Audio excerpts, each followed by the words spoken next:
Friends, 2025 year లోపల మనము kitchen lab అనే ఒక శీర్షికను ఓపెన్ చేస్తాం కదా ఫ్రెండ్స్. అందులోపల మనము తినరా మై మరచి దందిలాడుకారు. అసలు దందిలాడుకారు అంటే ఏమిటి, దాన్ని మనం తెలుసుకుందాం ఫ్రెండ్స్. ఎలానో చూడండి.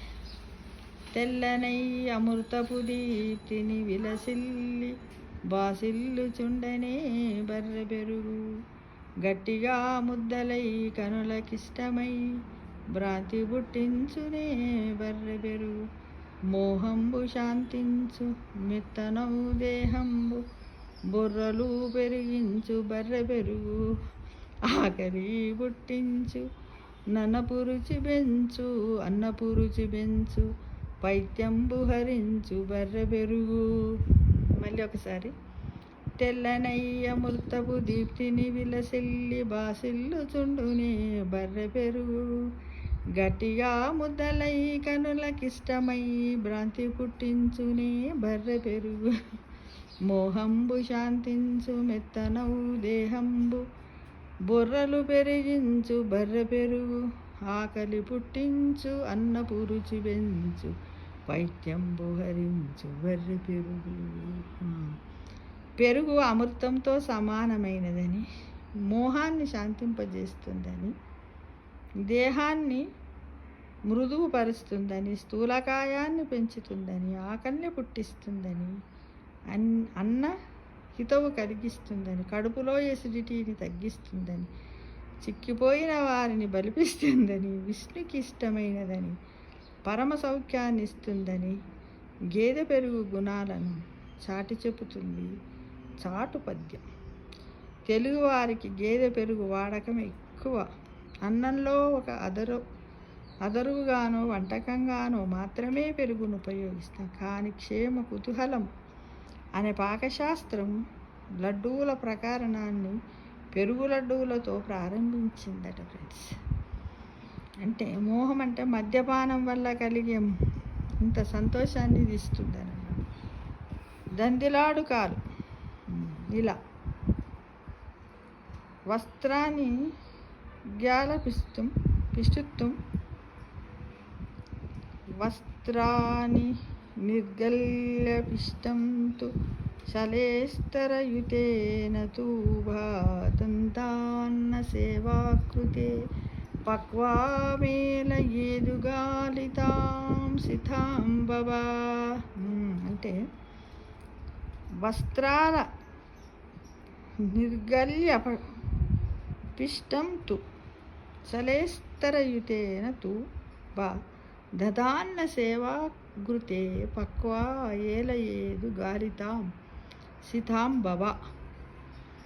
అనేక మడతలు వేసిన ఒక వస్త్రంలోనికి కావలసినంత పెరుగును తీసుకొని మూటగట్టాలట. మొట్టమొదట నీరంతా కారిపోయేదాకా వడగడితే ఆ మూటలో చిక్కని పెరుగు వెన్నుపూసల్లా ముద్దగట్టి ఉంటుంది. ఇది మనందరికీ తెలిసిన విషయం. ఒక కాటన్ నూలు వస్త్రం లోపల పెరుగును మూట కడితే అలానే ఉంటుంది ఫ్రెండ్స్.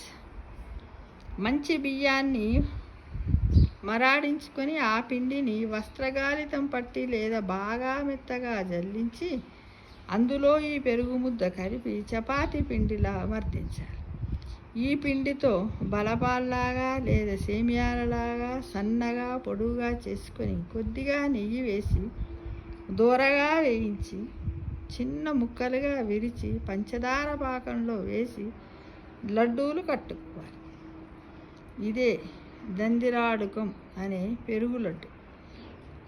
పాలతోనూ నీటితోనూ లడ్డూలు కట్టడం మామూలే, కానీ పెరుగుతో లడ్డూలు చేయడం ఇదే ఒక వింతగా విచిత్రంగా అనిపిస్తుంది కదా ఫ్రెండ్స్. ఇదైతే ఇప్పటి వరకు ఎవ్వరం తినలే, నేనైతే తినలేదు. బియ్యపిండి, మినప్పిండి, ఉప్పు, జీలకర్ర పొడి, కొబ్బరి, ఏలకులు, అల్లము, మిరియాల పొడి వీటిని కూడా తగుపాలలో తీసుకొని అందులో పెరుగు ముద్ద కలిపి మర్దించి కొందరు దందిలాడుకాన్ని తయారు చేస్తారు. ఇందులో వెన్న కూడా కొంత కలిపి మర్దిస్తే అదనపు రుచి బాగా గుల్లబారి ఉంటాయి. వీటిని పాకం పట్టిన తర్వాత కొబ్బరి పొడిలో కానీ పంచదార పొడిలో కానీ దొర్లిస్తారు. వేడి వేడి వాటిని గోలిచ్చిన తర్వాత అది చేస్తే దాని మీద అంతా పట్టుకుంటుంది ఫ్రెండ్స్. ఉత్తర భారతదేశంలో వీటి వాడకము ఎక్కువగా ఉంటుంది. నార్త్ ఇండియాలో లడ్డు కట్టకుండా పిండిని మురుకులుగా అంటే చిన్న బలపం ముక్కలుగా చేసి నేతిలో వేయిస్తే వాటిని మనోహరాలని పిలుస్తారంట. మామూలుగా నేతిలో వేయించుకుంటే దాన్ని మనోహరం.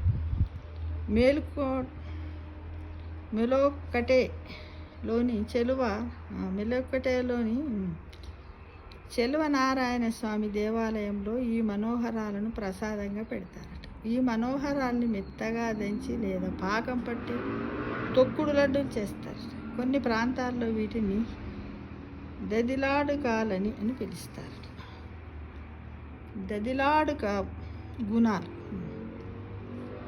దదిశాలి భవం మేత్యం లడ్డుకం, పిత్తనాశనం బల్యం వాతహరం హృద్యం, విశేషదాహ నాశనం భవా.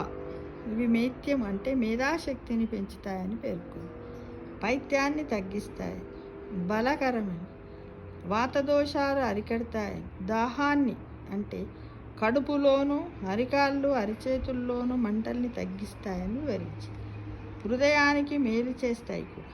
ఎక్కువ నెయ్యి నూనెలు పోయాల్సిన పని లేకుండా శనగపిండి, బొంబాయి రవ్వ, మైదా